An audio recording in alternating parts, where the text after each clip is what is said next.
Hello, everyone. Welcome to Genealogy Adventures. I'm Brian Sheffy. And I'm Donya Williams. Merry Christmas, Happy Hanukkah, Happy Kwanzaa, all of those great things, guys. It is such just we're here. It's a blessing to be here. I am off of the Jamie Foxx thing and what he's gone through, and we are blessed to be here. So all of that. Absolutely. And do we have a show for you? It's one we are really, really excited about. Jaws already dropped.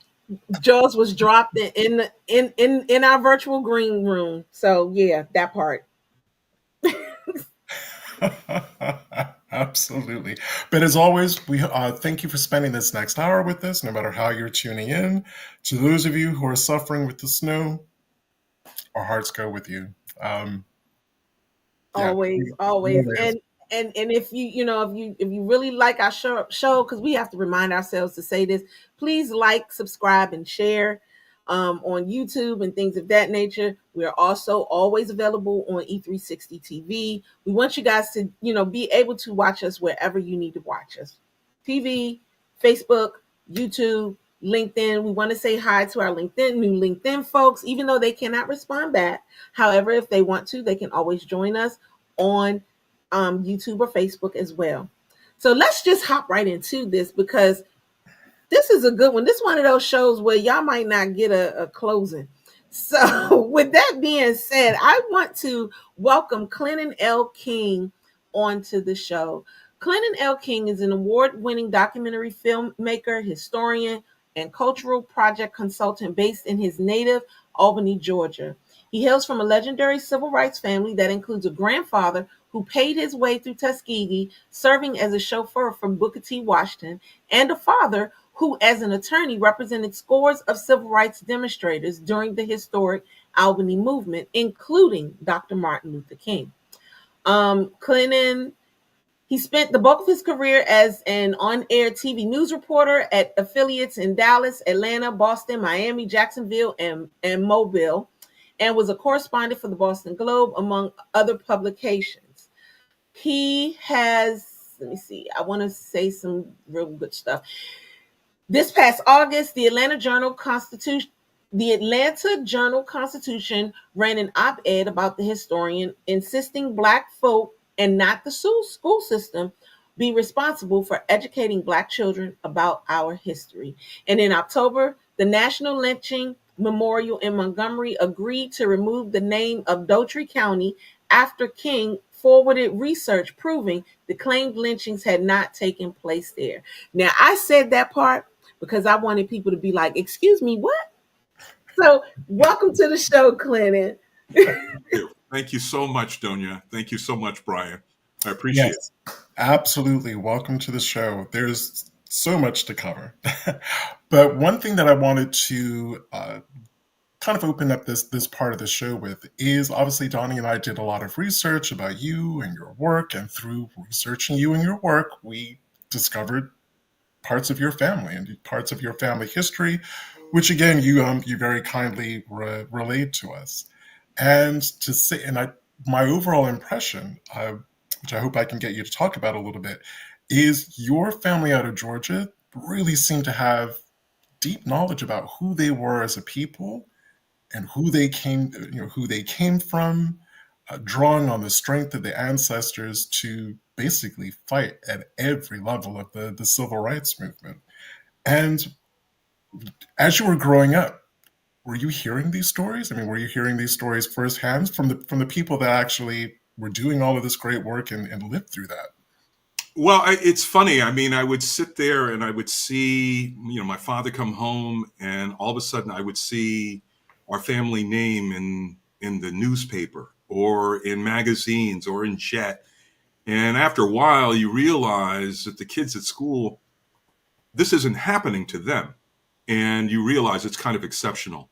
And these people are real. And, I know Uncle Slater, and of course I know my father and all of that, and my grandfather. And so, yeah, I mean, that's what we did. We did a lot of talking around the dining room table. But to answer your question as to how is it that it came about, I generally try and cut to the chase with people when they ask, well, how is it that your family had this preponderance of sort of change agents? And my answer is, unlike a lot of us, not that many of us resisted, we were runaway slaves. That is, we are originally from Florida. If you're familiar with the book, the Nickel Boys, by Colson, I can't remember Colson's last name. It's a very horrific county called Jackson County, Florida. And my great grandfather was a lover of horses and buggies and all of this. And he was on a country road, and he came nose to nose with his carriage. He was alone with a white doctor's carriage. And the white doctor, of course, expected him to clear the way. And when he didn't, the white doctor pulled out his bullwhip. And if my great grandfather did not kill him, he beat him with an inch of his life. And as a result, what was clear was he had to leave. And so he went 100 miles upriver with my great grandmother and their one child, for whom I'm named Clennon Washington King Sr., the one who was the buggy boy for Booker Washington, and came to a town that was considered a refuge, a safe house, a safe haven for Black folk because of its concentration, and that is Albany, Georgia. That's the reason in part Du Bois came here. The large concentration of Black folk. This is the blackest major city then, back in the 1800s, late 1800s, and it's still that way today. Blacker than Atlanta, Columbus, Macon, Augusta, all of them. And so this has always been sort of a safe haven. So this whole notion of awareness and resistance, it's kind of in the water here. It's kind of in the water. And I have to ask, it wasn't a question I was preparing to ask, but I have to ask now. There was never any attempt to burn it? To burn the city? Oh, no. There's no way.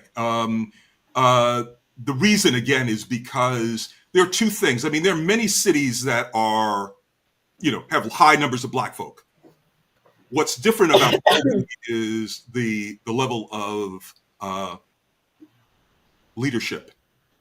So you don't have people, there's plenty of leadership here that are going to step up. Do not buy into nonviolence. They believed in that amendment that gives a right for arms.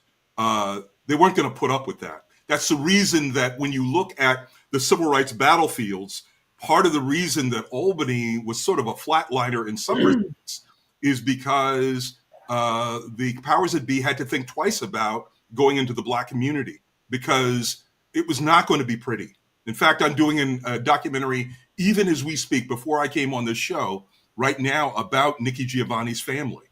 And the question is raised, this is her ancestral hometown.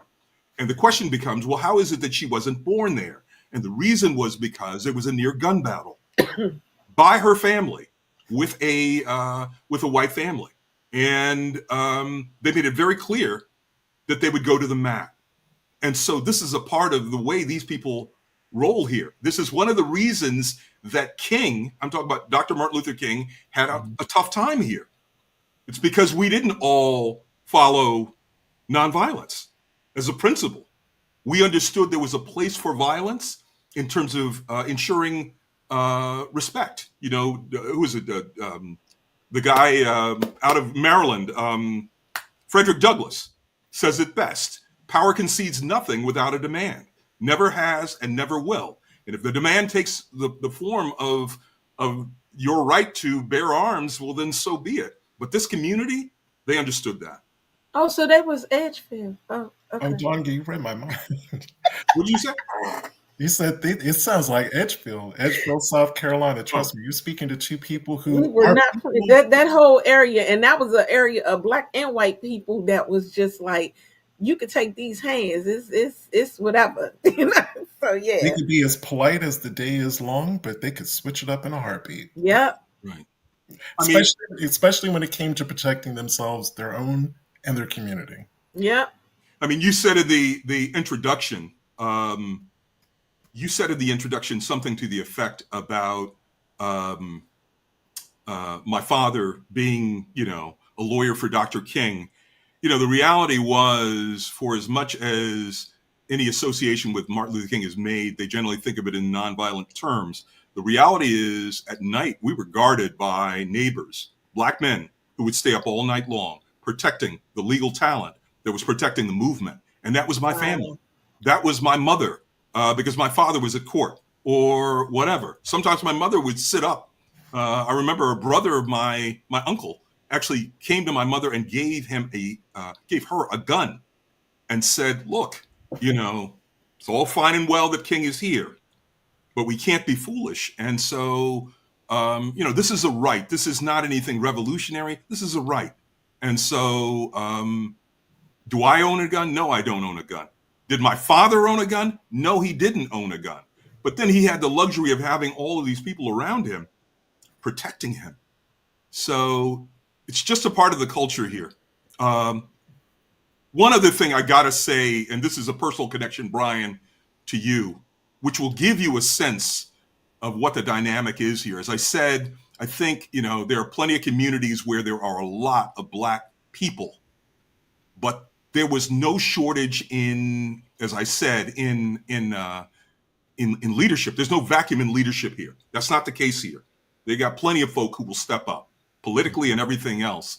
And so the one thing we share with Charleston is that the largest single sale of enslaved Africans in the entire United States is in your hometown of Charleston.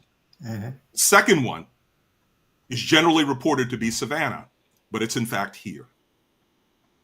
This is larger than Savannah.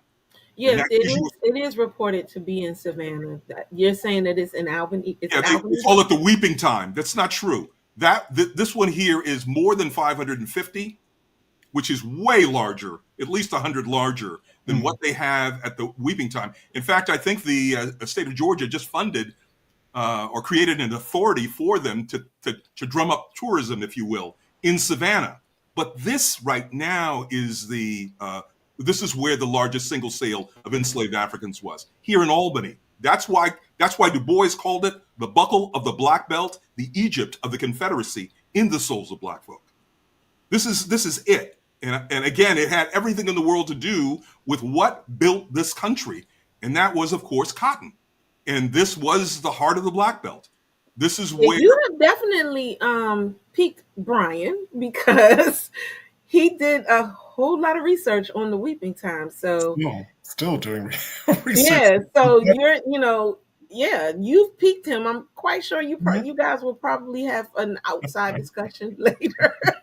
Well, Clennon, just so you know, that myself and a group of other genealogists for the last 8 years almost have been working on finding both the ancestors of the people who were held by Major Pierce Butler as well as their descendants.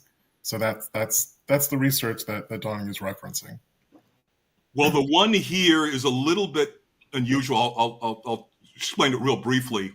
It's all around a murder. So you had this guy who was out of Macon, Georgia, whose name was Joseph Bond, like Julian Bond, Joseph Bond, and he had a bunch of plantations, and one of the largest was here in Dougherty County. He had several in Dougherty County, but one of the largest was here. And he had a pretty healthy relationship, all things being equal, with his enslaved Africans. And there was an overseer that he fired, and the brother-in-law of the planter hired him. It was on a neighboring plantation. Anyhow, long story short, this fired, disgruntled overseer went and beat one of the enslaved Africans owned by Bond. And Bond took issue with him, and he attacked him, and the guy shot and killed him. And they exonerated the overseer completely. And they had to liquidate that plantation. And that's why they went and sold 550 plus, like that. And the house is still standing there. You can't make this stuff up. Mm-hmm. You just can't. Now, you Well, said something about kids and learning that really touched off something in me. And I'm going to preface this. This is not a judgment value. This is probably just a generational thing. I feel, I'm in my 60s. I feel as though we're part of that last generation that actually sat down at a dining room table or a kitchen table with our parents and our family members for dinner, no TV, clearly no devices. I mean, it's 60s and 70s. There were no electronical devices. We probably had music playing in the background. But that's when, my mom would be talking about family history things. My dad would be talking about family history things. And that's how we learned. We learned by listening to our parents' conversations at the dinner table. I get the feeling that doesn't really happen so much anymore. And that's just kind of a lost opportunity, really, for the younger generations to kind of start absorbing those family stories and start asking questions and then start reading up about it. So I don't know what your thoughts are about that. Yeah, I mean, I think in some respects, yeah, I mean, there's no question. I mean, the greatest institution I graduated from was my home. My parents were there; they stayed together until death do them part. I benefited from that, and so I echo 3,000%, Brian, what you just articulated, because I think that's right. But then I'm a divorcee, and so I have to do things a little bit differently. The luxury we have now that we didn't have then was effectively we have access to the largest global library any place, and that of course is the internet. The question is, do we use it for sort of research purposes? So much of what I may talk about or claim or whatever, you guys can fact check and do all kinds of things, and that's not a luxury we had back then, and it's certainly something that I think we need to take advantage of now. And it's also the reason at the outset, I spoke earlier about this whole Boston love story piece. A part of that trail, and I'm trying to do one here in Albany right now with Doherty County, that is a Black Heritage Trail. The first phase is digital. And part of the reason is because you want to meet this next generation that's going to bury us. You got to meet them where they are. And so being able to park the intel, the videos, the articles, what have you, the addresses, everything like that on the internet so that they have this in their phone, in their smartphone is key. It's just important. And so, yeah, there are pluses that certainly we had. And then, there are things, this generation has that we would only dream of. I mean, so I agree with you though. Cool. And you and Donya actually share an interesting synergy in turn because her Yeldell family in DC and actually in South Carolina, very politically active, going all the way back to the 1880s, 1870s, very politically active. 1850s, if you 1850s. include Yes. Preston, yeah. Yes, that is true. Mm. Does that sphere of politics, has that ever kind of influenced your understanding of history, your family's place in history? Well, when I look at, I don't know if this is true for the uncle who ran for president, that is Clennon Washington King Jr. I'm Clennon L. King, so I'm not his son. I'm C.B. King's son, Attorney C.B. King's son. I don't know how much really sort of grandstanding that was on his part. The guy was brilliant. There's a very thin line between genius and insanity. And so there are things that the family is respectful of, but families are families. You know how that is. They're dynamics. For the other two guys who actually ran for office, my father ran for Congress in 1964, and he ran for governor in 1969-70, the year that Carter won. My uncle ran in 1963 as the first black mayor here. Both of them did pretty well in the scheme of things. But I think that the real goal for them was not so much about becoming an Andrew Young or an office holder. I think basically it was about registering people to vote. Give the black community a reason to get there and be mobilized. And so even today we see people only take an interest within our community when we begin to see some measure of ourselves and reflection of ourselves on that ballot. And so they understood that. And so as a result, my father, in both instances, did not choose to run. He was drafted by the Black community. He was practicing law.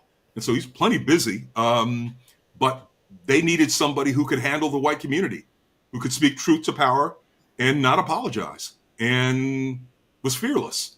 He was that guy. That's amazing that you even made that comment, because that was what it was for my Uncle John, and how John F. Kennedy was like, hey, if I become president, would you be a part of my cabinet? Now, my uncle died before that could happen, which is why my uncle was not there. But it was also during that timing that your uncle ran for Congress in the 60s. So I guess my question is, did your family ever participate in the National Negro Congress? Because I have a feeling that they knew my uncle. National Negro Congress. I don't know that they did. It may be that my grandfather Yeah. may have, but because he was a lot more sort of international in his own way. That was my uncle. Yeah. Yeah. I got a feeling your family may have known my uncle. Yeah. Yeah. We may have crossed paths at one point. Yeah. Mm. I don't want to do any spoiler alerts. Can you talk a little bit or share a little bit about the context of your family member who ran for president, specifically the state that he ran as president from?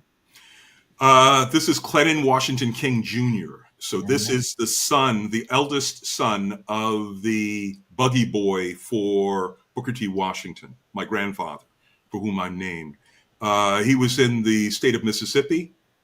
Keep in mind, at the time, he had already graduated from Tuskegee. I think he went on to Case Western Reserve in Cleveland and then to the University of Chicago. But somehow he was at Alcorn State. All those fancy degrees don't mean a whole lot. At the end of the day, it's the HBCUs that put him to work. He was at Alcorn State, and then I think it's from there that he tried to desegregate the school. Desegregate Ole Miss, and they threw him into an insane asylum. I think that was in '58, maybe '59, but I think it was '58. They threw him into a state asylum, basically saying this nigga has got to be crazy thinking that he can get into Ole Miss. Of course, it wasn't that long after when Meredith actually got in. I think less than 2 years later, I think in 1960, he then ran for president of the United States from there. I don't know a lot of the, and my father, by the way, had to spring him out of the asylum and get him out. I don't know a lot, Brian, with all due respect, to what that campaign was really all about. I can only tell you that this was yet one more sort of high profile, sort of newsworthy thing that my uncle, who admittedly was ahead of his time, was engaged in. And so, I mean, who would run for president from Mississippi? My uncle.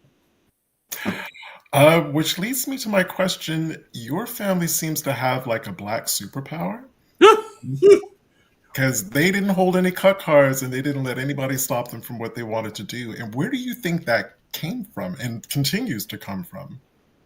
Part of it is, I'll be very frank with you. My grandfather, my paternal grandfather, grew up poor.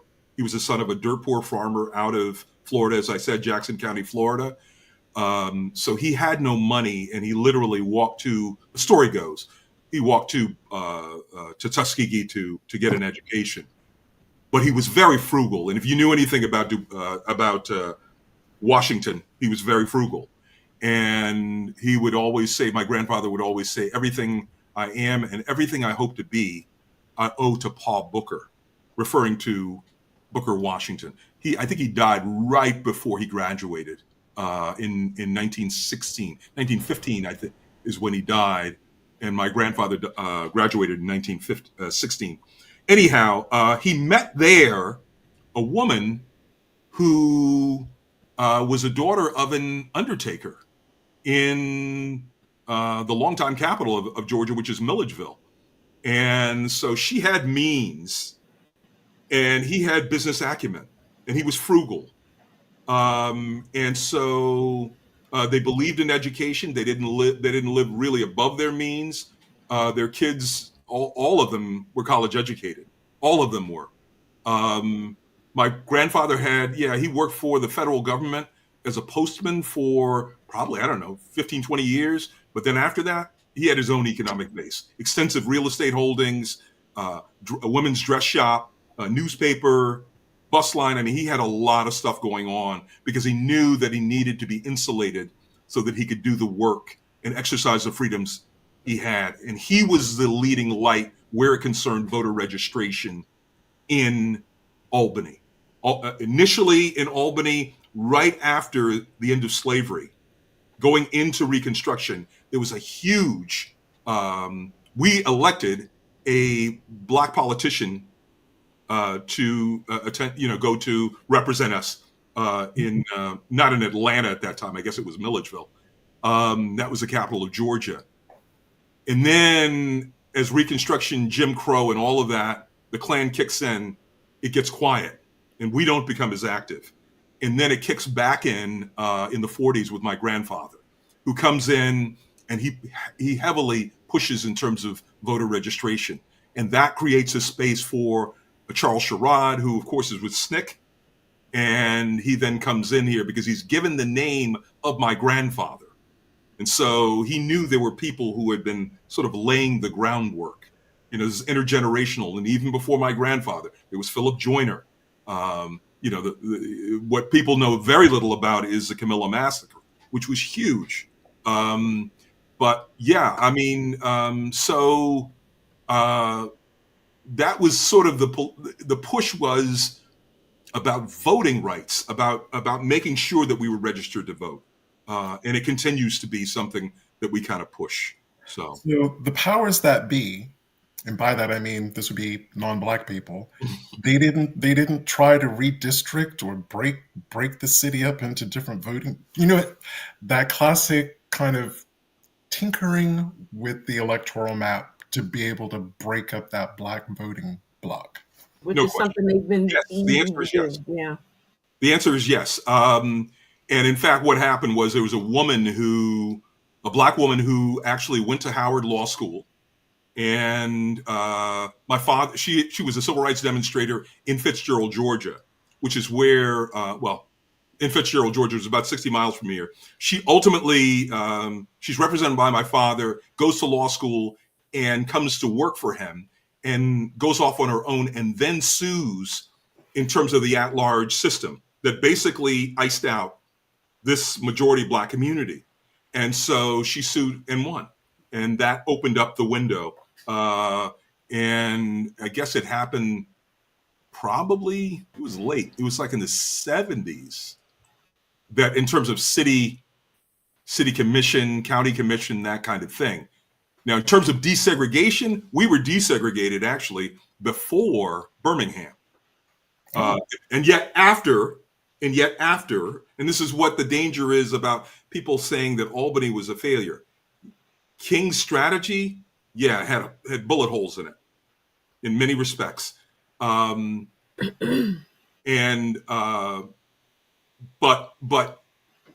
yeah, I mean, we were able, and it was his legal work. In fact, he was the one who sued and went to the High Court and to the Supreme Court to basically get that the civil rights ordinances, the segregation ordinances off the books. And he won, and he did it even before Birmingham, before the water hoses and dogs. This is before Birmingham, and so. No, go ahead. No, I mean, my point to you is that we got to be careful as historians to kind of try and get it right, and you got to put it in context. Most definitely. Just do. So my question is that with Albany being such a black area, and you're speaking on things that, you know, you're talking about some really historical stuff. Your family was wrapped in some really historical things. What were there, and you're talking about them being leaders and this, that, and the third, all of this great stuff. How did they feel about the things that were going on around them? Like you mentioned Birmingham, the burning of, you know, the church bombing of the four little girls, the, you know, just the things that were happening during that time. And you had this group of people living in one county that was not afraid of anything, but they didn't step out. Well, Like, I don't, Donya, want to give you the impression, because I don't want to colorize or broad stroke or rose-colored glass the movement. I mean, the reality is, as a rule, there wasn't a lot of gross violence that you saw in a Birmingham or a St. Augustine or a Selma. That said, my father had his scalp split open by the local sheriff my God. while King was in jail. He was going to see a white demonstrator who had gotten his jaw broken by a jail trustee, and the sheriff went and took his walking cane. He was in his 70s, and he split my father's scalp open. And so there's this picture in the New York Times of my father in his suit and all of this blood all over. The same week, 5 days before, his brother's wife, my aunt, she was pregnant, and she was going to bring food and clothes to a jail demonstrator who was her maid's daughter. And she went to do that. Long story short, the police they would jail, and then they would take him out to these outlying counties where lots of craziness went on. Didn't come in with Doherty County, but it happened outside. And that was the magic of what their strategy was, their madness was. Anyhow, long story short, those police officers down in Mitchell County ended up assaulting her, and she miscarried, or didn't miscarry. She stillbirthed. She lost her baby. And so when people talk about, you know, I had to one time, the first time around, my son, one of my sons didn't vote, and I got all up went up one side of him and down the other, and basically said, "You got to understand that people suffered and died, and that's just not hyperbole. Your grandfather suffered; he had his scalp split open. Your cousin died because of a movement whose push was about voter registration at the heart of it. That's what it was all about.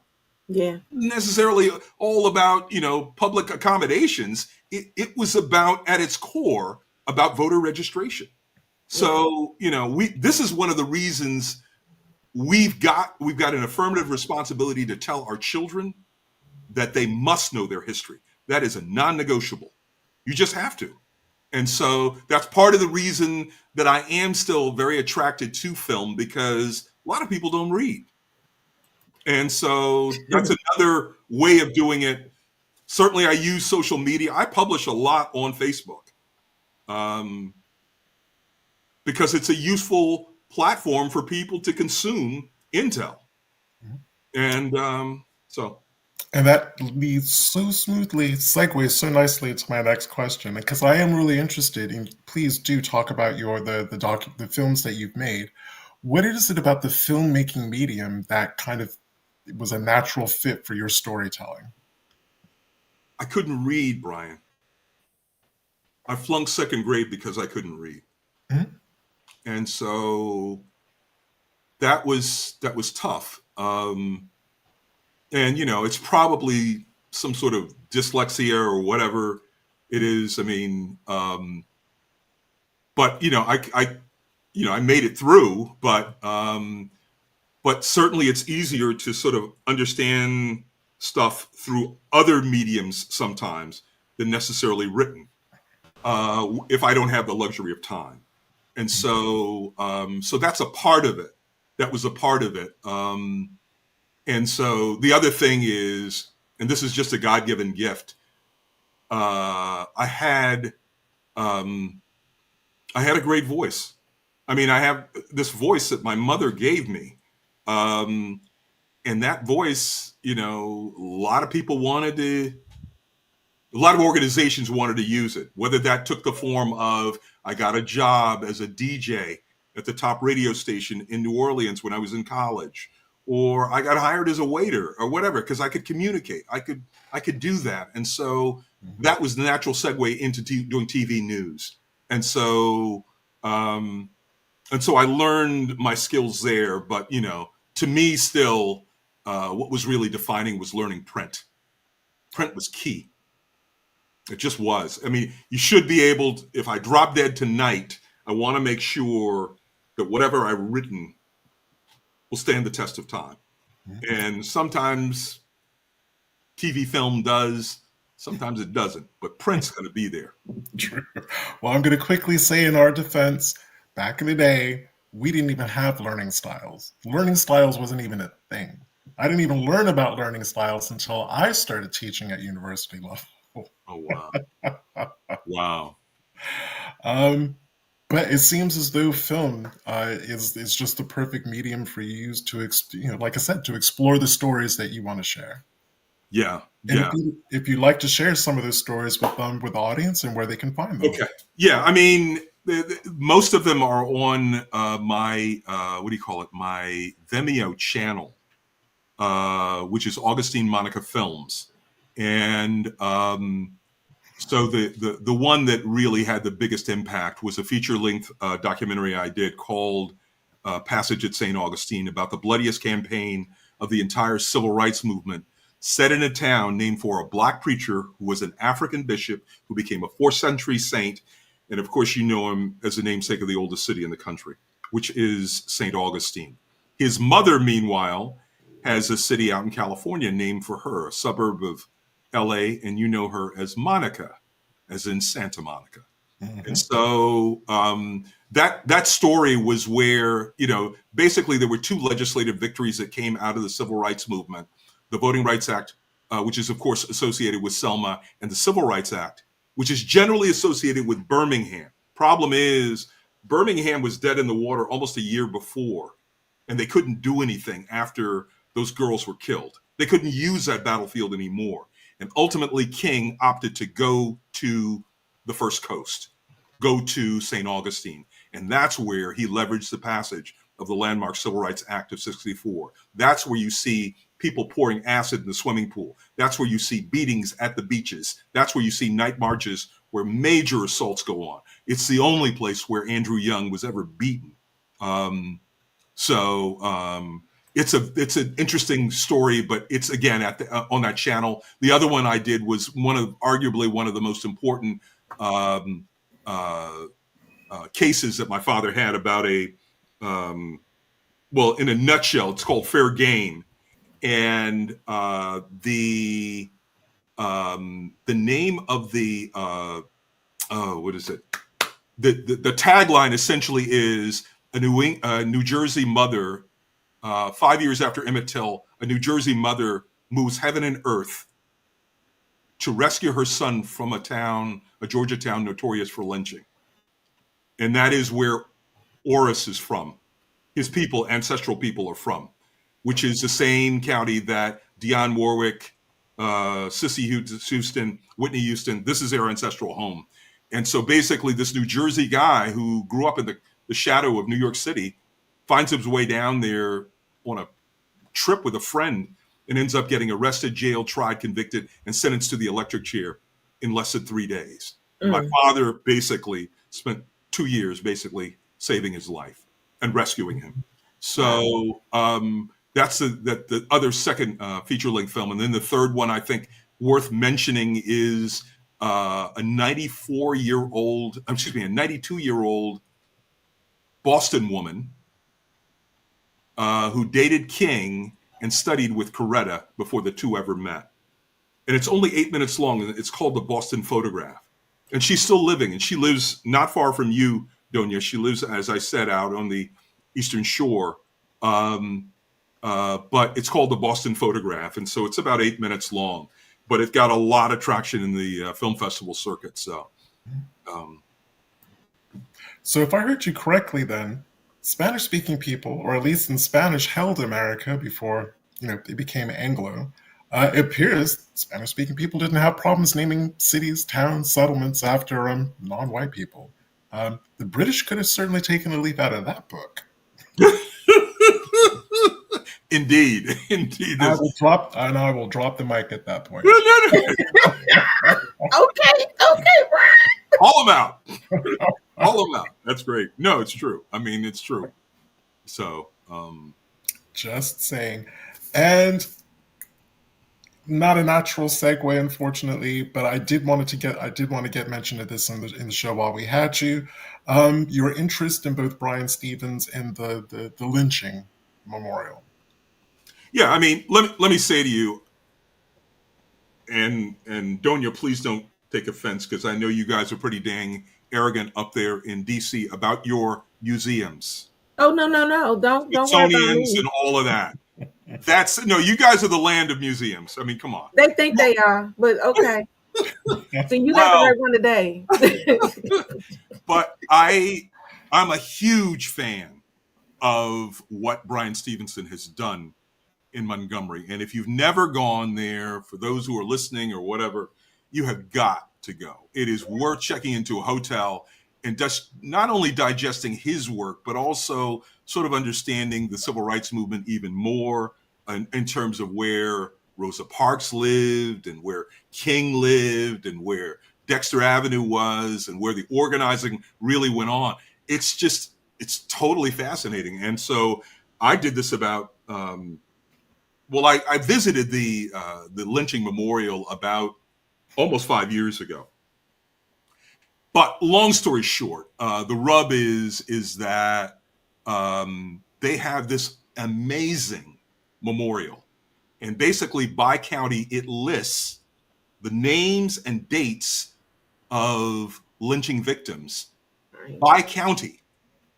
And the problem was that I contacted Stevenson's team and told them that they had made a mistake about Albany, that this was a safe house, and that these two men who were listed actually were lynched in adjacent counties and not in Doherty. Well, this guy one of the people, because there are all these Ivy League people who are there, basically thanked me, said he'd take it under advisement and get it to the committee. And that to me was a polite blow off. It was. That's when I decided to go rogue. And that's when I decided to just do the research and go to the courthouse and go to the tax deeds and go to the property records and do everything I needed to do to basically understand what the story really was. And I provided that to them. And the same guy who blew me off wrote me back because I also, wrote me back and said, you were right. We were wrong. And after you did the research. After I did the research. And I gave it was 20 pages worth. And a lot of it was ephemera. So this isn't me just writing sentences. These are documents that they're seeing highlighted saying, okay, so this thing says X, Y, and Z. This is a person, blah, blah, blah, blah, blah. And so they, he kind of threw up his hands. And then eventually I had there was another woman, he was from Harvard. This other woman from Yale contacted me from there. And she said, you went to the press. Why did you go to the press? And I said, because power concedes nothing without a demand. Y'all need to, sometimes you need to put people out there. And I don't have a problem with Stevenson and his team basically highlighting the fact that lynchings were there. But that's not the only story where it concerns Black men. Black men also exercised agency. And so the people who basically created safe houses also need to be celebrated. And part. Yes. That part. That's why we do what we do for Black History Month. We don't even talk about the norm people for Black History Month. We take it on a whole nother level. So you actually might be back. I forgot to tell you that. You might be back for Black History Month to So we can, like really dig into, because especially your uncle who ran for president, like, is there more to that story? Because this is something that was never put in history books. Like, you got two Black men that ran for president that is not in history books. Your uncle was one of them. This is not including the story of Frederick Douglass. There's another one. So that's 3 Black men ran for presidency back in the day, and we only know of one. Yep. And only some of us know of one. Because So I didn't. it's very important to be able to share not just the bad part, but the good part. And that was the things that they did not do for our kids. That was the thing. When you sitting in your school, and when they talked about Black people, they only talked about slavery. Oh yeah, by the way, you were a slave, and that's it. And seen. That's it. You didn't tell them that they were that at one point that you had local, federal, state government, lawyers, doctors. You didn't tell them how they came out and started running the country and doing things. There's a reset every so many years, and we were a part of that reset. But that's a thing for me. So I'm with that. I'm very much with that. That and the fact I wasn't taught about free people of color at all. Never mentioned. Oh, but no. I kind of understand why that was never touched, because that's a form of subtext too. There's a very inconvenient truth for a lot of white Americans who are very unfamiliar with that history. The fact that my free people of color, going all the way back to those Angolans who freed themselves from their bonds, bought land, were very prosperous, and paid their taxes, couldn't vote. Couldn't vote because they were Black. Couldn't vote until everyone else, all the freed men and women, could vote, until those 2 special amendments made it into the Constitution. So I get it. You don't talk. This country doesn't like to talk about history that's inconvenient for it. Those are very inconvenient parts of history. I gotta say this one thing real quickly, and this really gets to the heart of. There's an issue that we're dealing with right now, where there's this woman who was sort of a poster child, if you will, for the civil rights movement here. She was at age 12, she was dragged off to jail for trying to go to the library. Ooh. This is at the height. King is in the jail across the street, and she's 12 years old, and she's dragged off, and I'm trying to track her down.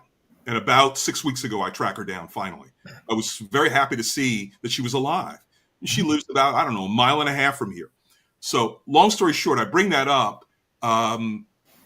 There were white people in the community who raised questions about, because what I was arguing for is that the Central Library be named for her. That's right. She is the veteran who basically made possible. And so the whole debate was, why is this whole thing, why are we dredging this thing back up? And why, why is it so important? And I had to basically explain and say this is no different. This fight, this civil rights thing, was no different. It was not about holding the hands of white people. It was about the ability for you to follow your tax dollars wherever they were being spent. So if they're being spent on schools, you should be able to go there. Pools, you should be able to go there. Streets, you should be able to go there. Libraries, you should be able to go there. But what did America do? America made relevant what was irrelevant. It, in a word, created a device that was a firewall called segregation. And so it was never about integration, the goal of holding the hands of white people. It was about desegregation, knocking that firewall down. The fact is, Donya and Brian, it's the same argument that those white boys in Boston Harbor articulated way back when they threw the tea into the harbor and said, don't tax me without representing me. Yep. Don't tax me without serving me. Black folk were basically saying the same thing. Do not tax me. And then somehow, no, this is the same argument. You were Negroes in that context, in that fight with Britain, right? And you were getting taxed and treated like one of us, and you stood up. But unlike us, who were singing Kumbaya and we shall overcome in marching, you guys picked up arms and started a nation. So, you can't talk out of both sides of your mouth. Talk out of one, talk out of the other, but not both. That story about that 12-year-old girl, I just want to say, in the history of this nation, going back to the colonial era, little black kids never treated the same as little white kids. And if there is any way that she would like to be on our show to continue to push what you have going on, we would love to have her for Black History Month, because that is what we want. She reminds me of Covette Coven. You know what I'm saying? Because Covette Coven did what Rosa Parks did. Y'all stop playing with me. This is what I'm saying. And she was what, 14? She was 14 years old. And she did what Rosa Parks did. Rosa Parks was pretty. And according to Covette, she can't get on the show. She, her sister is like, yeah, she's on and off. And that's why, because I've spoken with her sister. But she's like, they felt like Rosa Parks, they needed somebody pretty. That's how they said it. And the fact that at the time Covette was pregnant. So they wanted to do a persona. They needed to push a certain thing out there in order for this to happen. And that's why they did it. But stop playing with me, because then we had a lady back in 1895 that did the exact same thing on a New York, what'd you call it? Subway. Huh? Trolley. Trolley. That's right. 1895. So this is not the first time this has been done. And these things have been done. But they pick and choose what they want to say, when they want to say it. This is why this is why our children don't want to learn our history, because they've been given the wrong information, or they've been given half of the information. This is why Black people always look at one particular person for each individual thing. I respect Henry Louis Gates, but we do the exact same thing that he does. So we're not the only one. He's not the only one. So this is why all of these things are the way that they are. They set it up so that we can have just a little bit. That's what it is. But I'm okay. No, but but this show, your show, is about self-determination. What do they call it?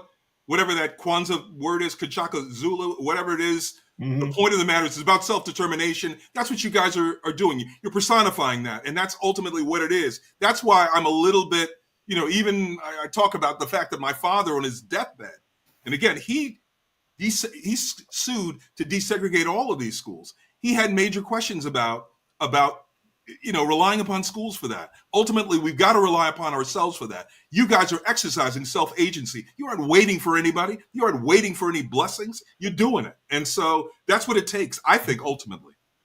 Yeah. Absolutely. And in the closing kind of minutes of the show, I just want to point out a really quick contrast between two show subjects that we've done in this season. So you've done an eloquent job of explaining why Albany County, Georgia was different. Completely different than Early County, Georgia, which is an episode we did much earlier in this season with a gentleman called Mr. Jenkins. I would highly recommend that everyone check that episode out. We can put a link to it in the chat, because the same state, and I don't know how far away from Albany. 60 miles. 60 miles. Okay, it's not that far. Night and day. We were part of Early County initially. And then they cut us off. Yeah, we were a part of it. And then they chopped us up. Because that was some craziness. Because the different same stick. That episode had Donya and me dropping our mouths open like we were doing when we were. Oris is great. He really is.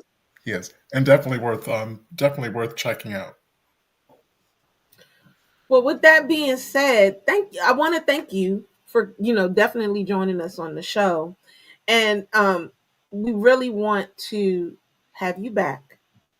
I know I dropped that on you, but I do want to have you back. I'd love to. For Black History Month, because you have a lot of history, a lot of information as far as African American research history is concerned, and stuff that people just don't know. And so we would definitely welcome you to return. We want to thank everybody. We want to thank you again. And we want to thank everybody for tuning in. We are going off the air until Black History Month. That will be back. So we will be back on the last Sunday in January because, as you guys know, we always extend Black History Month at least a week. And we want you to enjoy your holiday however you celebrate it, or if you don't celebrate it at all, just eat good food And take care and of yourselves. take care of yourselves. Most definitely, most We definitely. know we're heading into at least a rough first 2 years. This part, Take care of yourselves. Take care of each other. Right. yes, Amen. And some really quick good news. Donnie and I've been working on the new website. We've got some minor kind of tweaks and changes and all those kind of good last minute things to do, but we were looking to get that back online in January. as well, yes. So we've heard you, we listened, and we're doing. Yes, so thank you again for Thank joining you. us, Thank you. Clennon. Thank you. Thank you. You Really guys have appreciate a Brian and Donya. yes, you guys have an awesome holiday. I'm Donya. I'm Brian, and we will see you at the end of January. Yes, bye for now. Stay Bye-bye. on